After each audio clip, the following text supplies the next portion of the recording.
I got updates. Don't mind the propane heater. She's a little chilly out today. It's like 30 with a nasty wind out there. But you can see here, I have degreased mostly. Obviously, I can't get the pressure washer out because it's too cold. This bolt right here was pissing. She was pissing. So, old bolt is right here.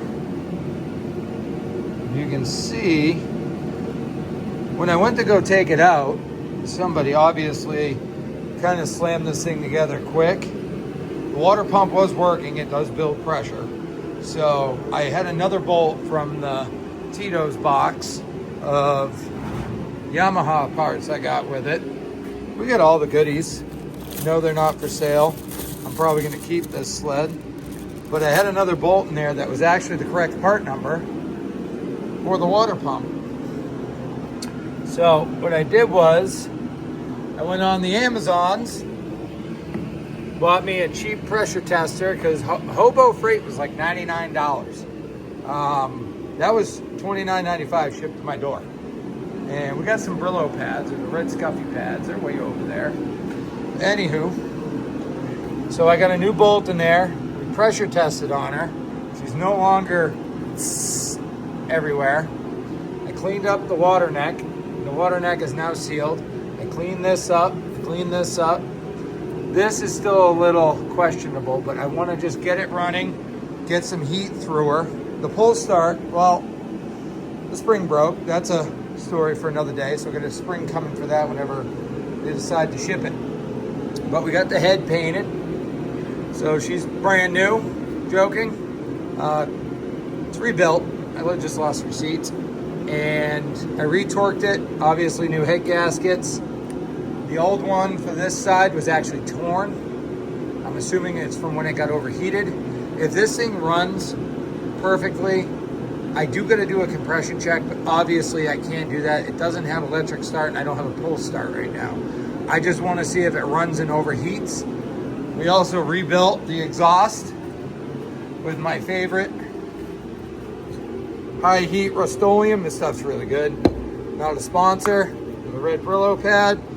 I might lose a few points at the sled show, but that's okay. Looks fine. We're gonna slap this on. I'm actually gonna reuse the old gaskets. And the reason being is they're OEM. And as you can see, these are all nice in one piece. Okay. The other ones are just singular. And that's a nightmare to try and put on because these bottom bolts are a little devil.